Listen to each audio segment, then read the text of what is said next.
Hello, everyone. I'm Nick Jain, CEO of IdeaScale, the largest innovation-specific software company on the planet.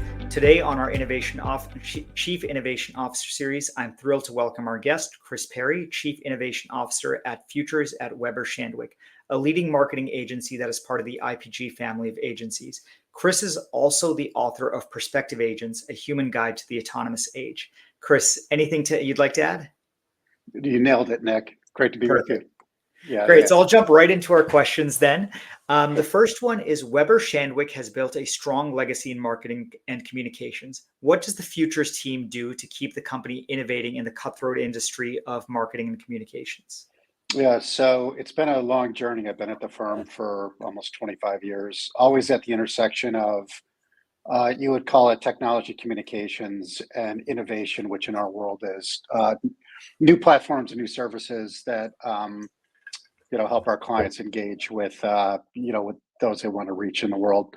The futures piece is I would call it kind of the latest venture within our portfolio of services, in that it's a media lab, and we created a media lab to really study just all the crazy effects of technology and how people create media, consume media, share media, remix it, and what the implications are for marketing as well as for risk.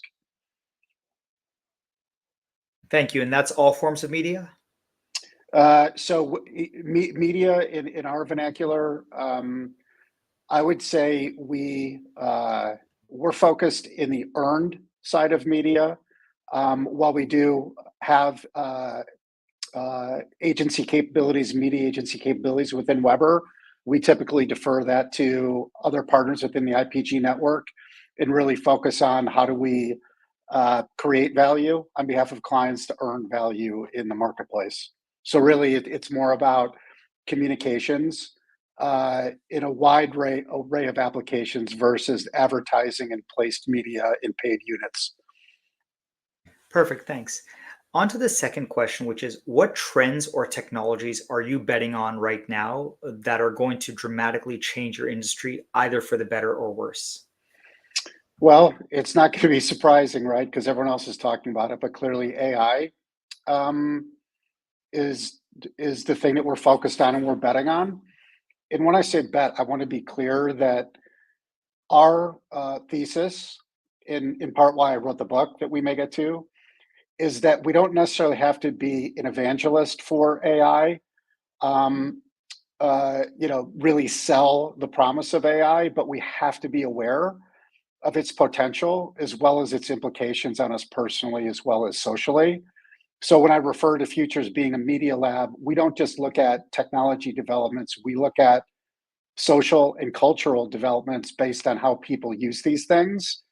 And again, we see just all kinds of effects, both good and not so good, in our studies that I covered in the book and we talk to our clients about in offices like this.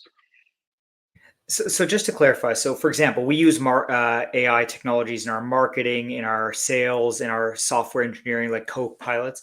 Can you give me an example of something that you're doing in your media lab that I might not know about, or that our audience might not know about with AI?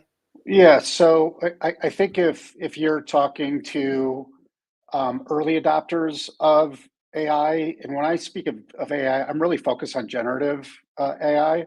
These are communications technologies, right? So the first place you go when you see something like a ChatGPT or a Claude or a Notebook LM is, how can this stuff do work for me? That's not our thesis whatsoever, because we've had pilot teams from around the world determine what are the best use cases for generative AI in the work that we do.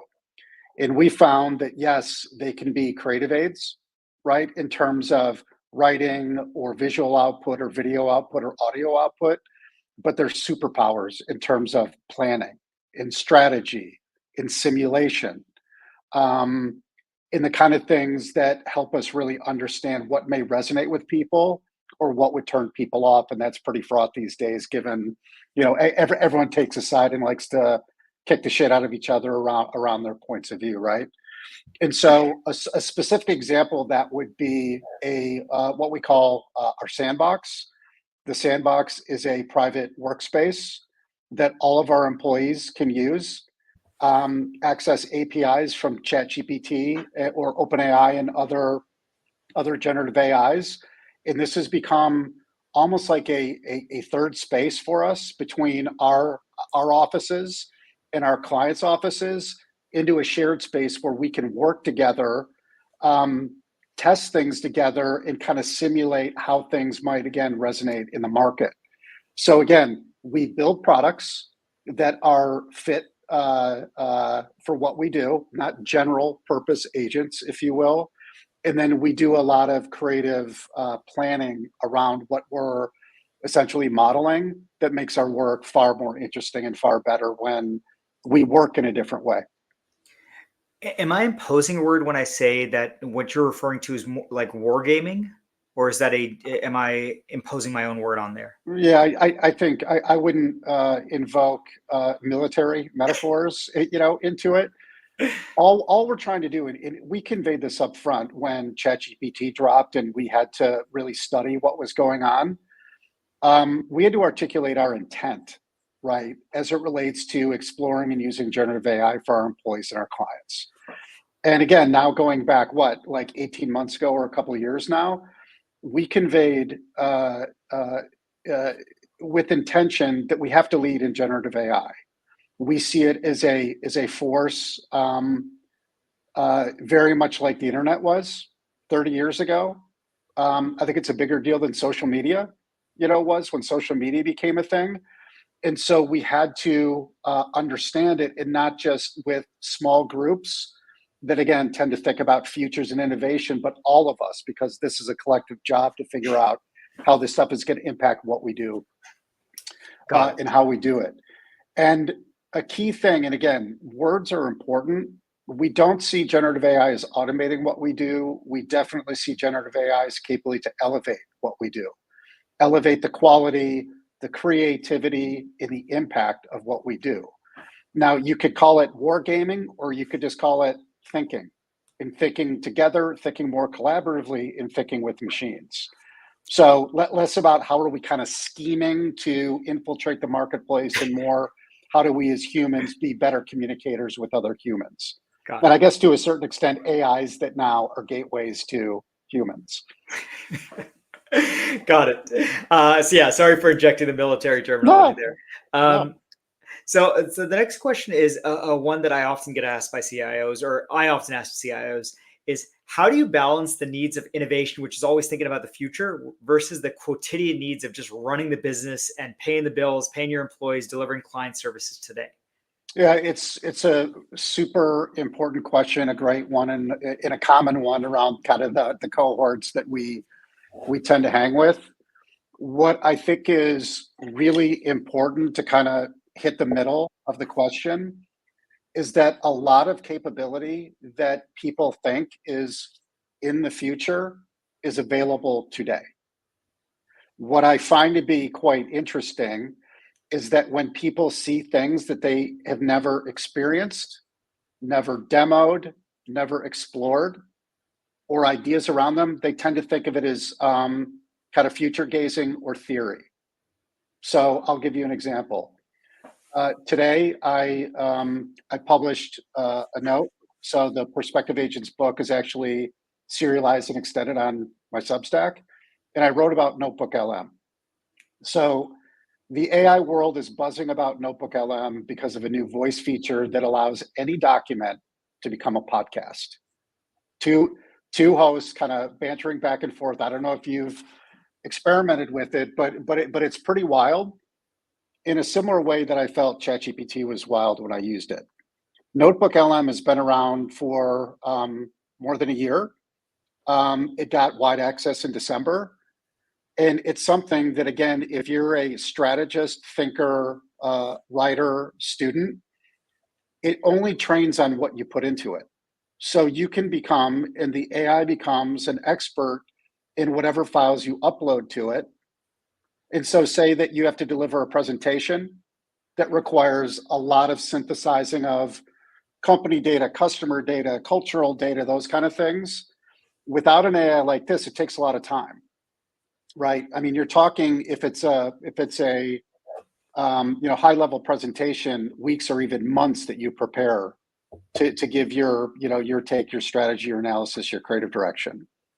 What I wrote is in the time it would take to go and pour yourself a cup of coffee, if you upload the right materials into it, by the time you get back, you've got briefs on everything that you put into it.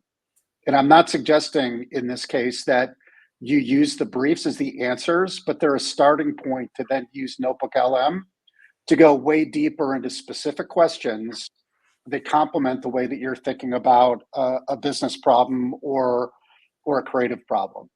So that's an example of something that isn't in the future, although people think it is because they think it's some new AI thing that's going to be dropped and may have some functionality down the line that may be valuable. In this case, it's something that is available, and you need to take time to know how to use it to make you better.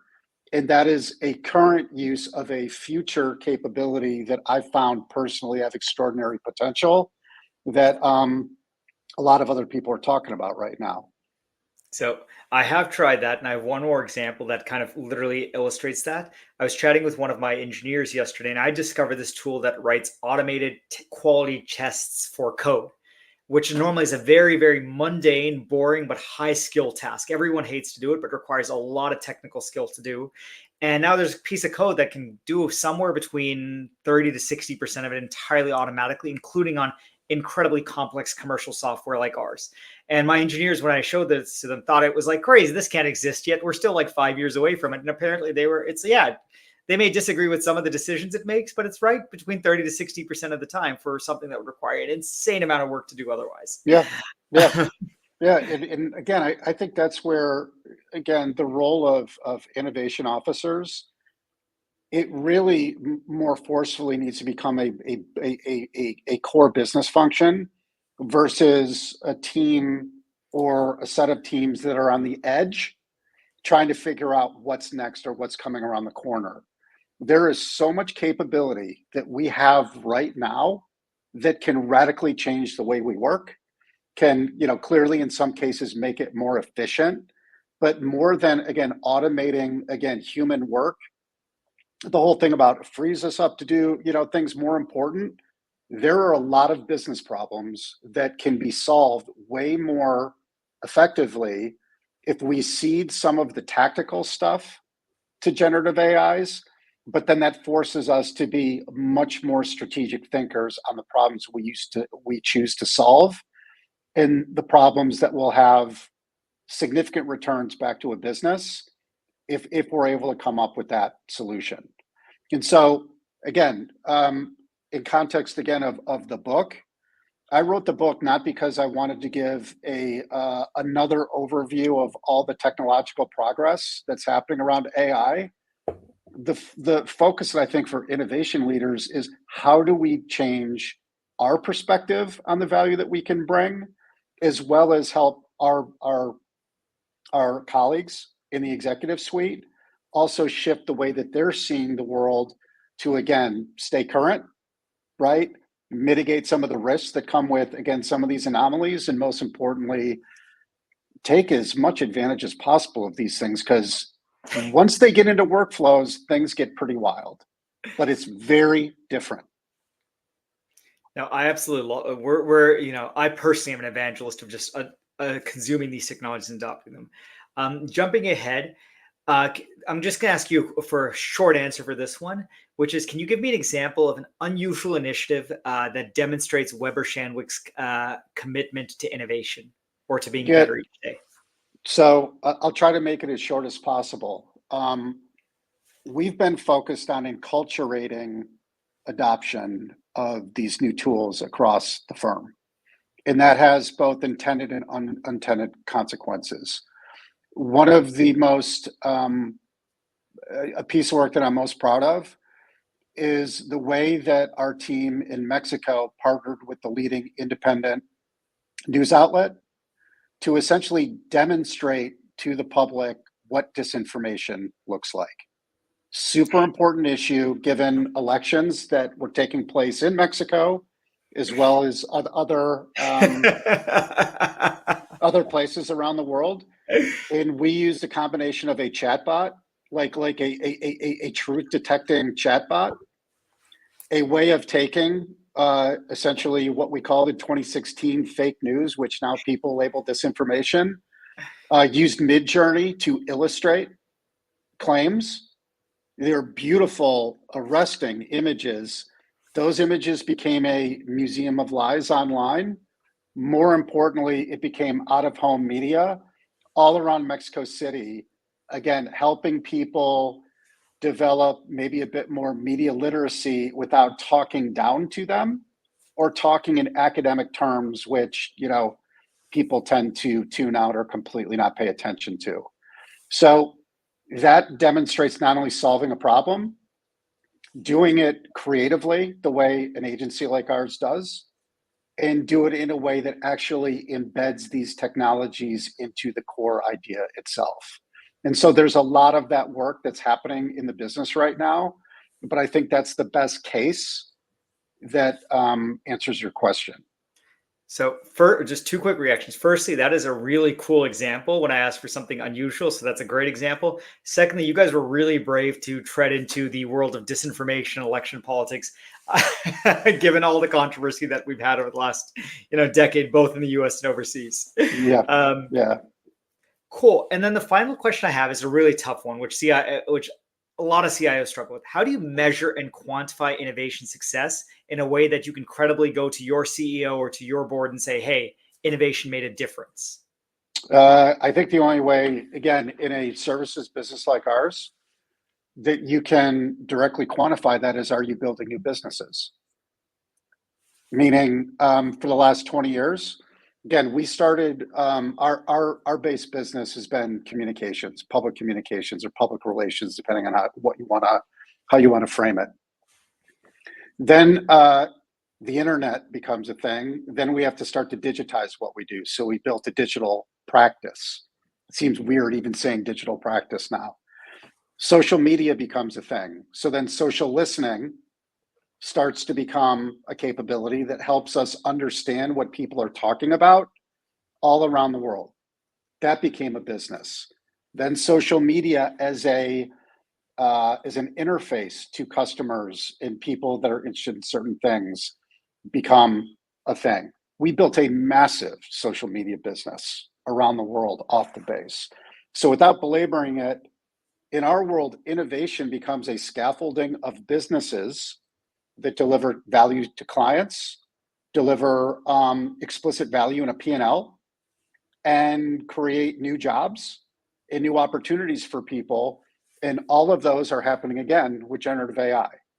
So we are spinning up all kinds of new businesses that right now, relative to other things that we're doing, are small, but they're going to be huge in the next few years, given the infiltration of these tools, how people use them, and how companies have to figure out how to not only think about generative AI as an enabler, but also generative AI as a medium. One follow-up there. So when you start a new business, obviously it has the potential to be really big. But you don't know today whether of the 10 businesses you're starting, business A or business C is going to be the one that really takes off. How do you convey that value to the people that demand sort of quantification of that, whether that be your CEO, your board, saying like, look, I've created this portfolio of 10 businesses. One of these is going to be $1 billion business or $100 million business that makes an impact to either Weber Shandwick or to the entire IPG portfolio? It's going to sound almost too simple, but this is how it works, at least in our world. We don't start with the technology. We actually start with whatever the client problem or opportunity is. If you're client driven versus futures or technology driven, you can see how these might apply to be more effective. You have clients that are typically early adopters, want to be first, want to be in the edge, want to experiment. That typically creates a beachhead. The beachheads then start to represent based on what comes into the P&Ls. You can monitor in a portfolio sense what's gaining traction and what's not, and you almost manage it as a portfolio, and you essentially double down on what's connecting with clients, what's leading to better work, and what's paying the bills. And some things might seem very powerful in theory that don't have traction, and maybe some things that you didn't expect just take off like a rocket. And some things tend to have a certain steadiness to it that may pop up or may drop based again on new capabilities that come. So it's not that complicated. It's just, again, if you have a point of view of what businesses need, you have a point of view of new ways to solve existing and new and novel problems, and you place calculated bets, you'll know what's resonating and what's not. Especially if you have a CFO as a partner who is thinking not only again about like what's hitting the P&Ls, but also how do we build different businesses out of these things. So our CFOs tend to be our key partners in building and managing these portfolios. Perfect. That was my last question. Is there anything you want to add on that we haven't chatted about today? I think in some cases, innovation is an empty word, in part because now it encompasses so much. And I just find that, and I've experienced this directly, I'm sure you have as well, being central to this community, is that the interpretation of the value it brings to a business can be superficial or not all that additive, or it can be the business. My sense is that given social changes, political changes, market changes and technology changes, and how quickly things are shifting, that CEOs will need to be CIOs. And CEOs will need to have the kind of people that we work with and talk to and hang with every day as equally as important as a CFO, a chief legal officer, head of operations, all those roles that tend to be integral to the inner circle. And in some businesses, clearly that's the case, but in many other businesses, it's still around the edges, it's not core. And I expect that to change given the amount of pressure that boards and executive teams face trying to navigate the complexities of the market right now. So I 100% agree. That's actually the advice my chairman gave me less than 2 weeks ago, almost verbatim. Perfect, Chris. No more questions on my side. I will post a link to your kind of LinkedIn and your book on the show notes. Thank you again. I really appreciate you taking the time to chat with me today. Yeah, happy to, Nick. Good talking.